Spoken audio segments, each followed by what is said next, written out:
What's up, guys? Well, we got a bull. It's not really bugling, but we got one picked out here. He's just on the other side of this lake. We were up here last year.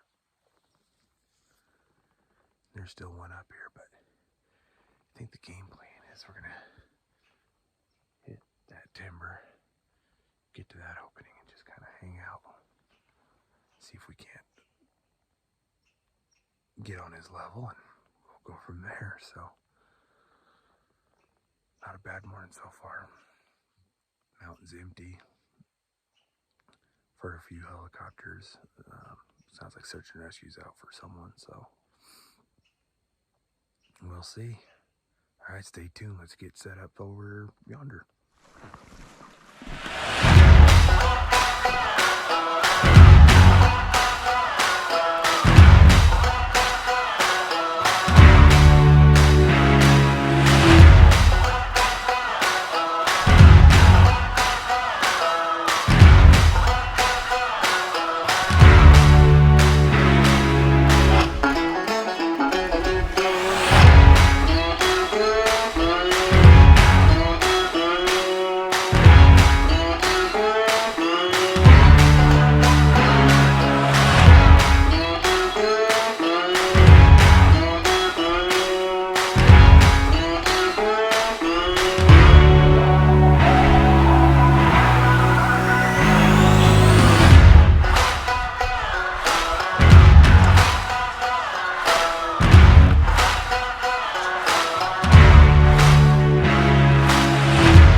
We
just smoked a good bowl.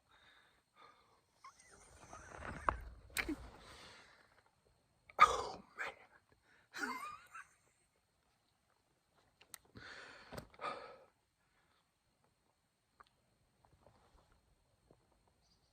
Just gonna wait for it. Give it some time. Holy cow, I'm gonna go through. Oh, what amazing, amazing, amazing, amazing morning. Just lit him up, boy. Whew. Whew. All right, let's I'm gonna hang out, calm down for a minute. I'll get back on the camera. What's up, guys? Boy, what a morning. Lots of action. I mean, this mountain's all mine. Like I said, I had some helicopters, but they're, I guess there's some older gentleman lost up here, but yeah, we were up here just making real soft bugle sounds, a couple location bugles, tried cow calls. I mean, it's a little early still, but nothing. I just kept tootling on, and finally got a response. You know, of course, it's a million miles away, it feels like, but we just kept working this way, slowly doing a call here and there, till I got close enough. But what was, you know, it's the 9th today, and he was calling.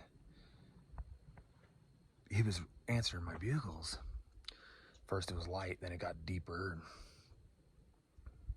finally I just challenged him. I just threw some nasty bugles right back at him, and I just kept mimicking him. Every time he'd bugle, I'd bugle, and it got him more. He got curious. He came down. I dialed at 35. Apparently that tree's 30, so I knew I kind of did hit a little high, but it was a frontal shot. That's all he gave me. That's kind of normal when you're kind of by yourself. Usually when you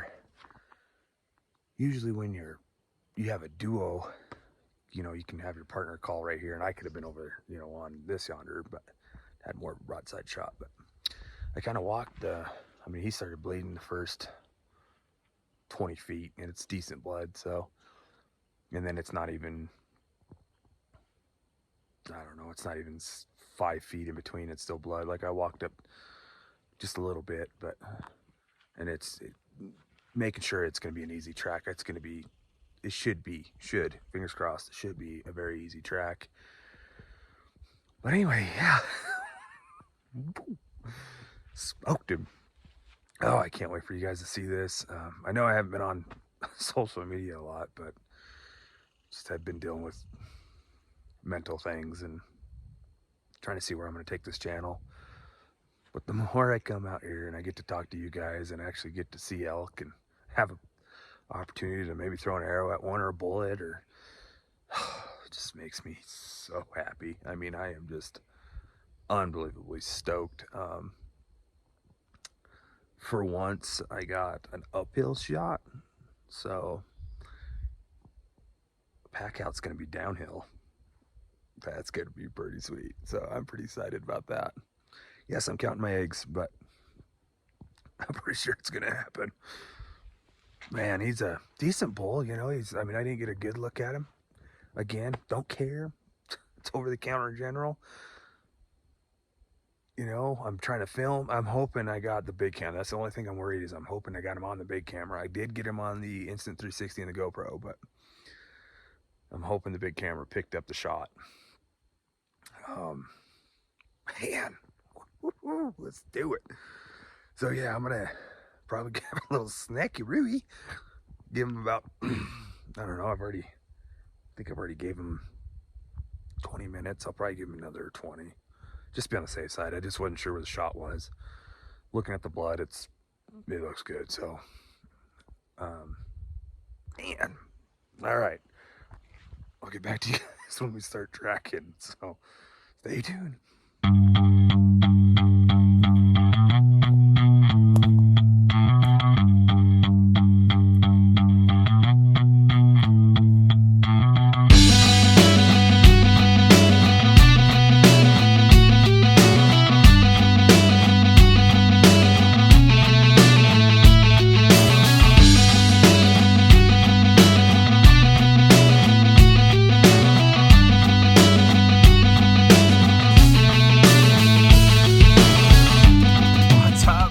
Backcountry pursuiters. We got her done right here, boys and girls. Man, I am just beyond awe. Last year we closed the elk season out with opening day rifle, and it's probably one of the best because I finally got it on camera. This year I knew I was going to do it. I put a little extra hard work in this fall, this off season, and more or less with the bow and playing with the cameras more. And anyway, man, what a day. I mean, I wish I would have got some episodes in, but you know, we started this hunt late. I couldn't get up to camp, couldn't get up to set camp. We had some things going on the first weekend, and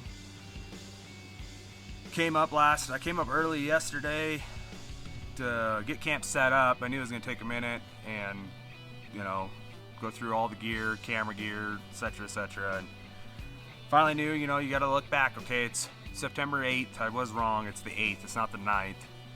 And, you know, it's still a little early. So my tactics went with light bugles. Just really light locations. Nothing, I mean, I'm talking real light. And finally I got this, you know, if I go to a bigger opening, I'll you know, pump up the volume just a little bit more, and we got a response, and I figured, why not? Let's go see if we can shake things up. And boy, did we. The whole way to where he sounded off the first time, I just kind of did light bugles. He was still responding. He was responding very lightly too. And then I felt like I probably got to his bedroom, and then I can tell his bugles were getting just a little bit more aggressive. So I finally just threw it at him. I gave him everything I had on a bugle, called him, challenged him, came right in. I set my pin for 35-ish yards. He actually walked into 30, so it was a little high. The shot was high, but not not that bad. I mean, we did a track. It felt like 10 miles. You know how tracking goes. It just feels like forever. And yeah, quarter mile, not even a quarter mile, and here he lays. So I can't be, man, I am so blessed. I want to thank my family, my wife, for letting me do this every year. I know, I'm sure she gets nervous. I'm by myself all the time, but I can't thank her enough. I'd like to thank Wind River Outdoor Company. They've been a pretty good backbone for me in Lander, Wyoming. They've been awesome. They got all the gear you'd need to get this done, you know, from start to finish for the most part. So very, very blessed. Smoked it with the old Hoyt, you know, put the torch to it, and man, I'm just so excited. Like, I did a few things this year. I changed up a few things, and I think it paid off. I mean, I got more familiarization with cameras, and I changed the arrow. That was one big thing that I wanted to do, is I needed to change the arrows. I needed to get a little bit heavier FOC, and I was done doing with mechanics. So I ran the Striker 4-blade, and it with the 50 grain insert. So I mean, when it hit, I mean, it's on camera, it's loud. I mean, it hit him. So, and that's what you want. You want a good deep penetration, and it, I mean, probably the best shot. Even though I knew it was high, it's still, when I released that trigger, it felt good. So I'm very blessed. I guess I'll get to gutting and gilling. It's only 10:44, so gives me time to get everything hung up in the tree and start making my hike out and back to camp and haul a couple quarters here and there. Probably won't go too crazy right out of the gate, but I'll get a lot done. And if not, I'll get some hung up down to the bottom where it was nice and cool, and at least make some mini trips or something. But all right, guys, these flies are starting to get a little crazy, so we're gonna get to gutting and gilling, and I'll get back to you.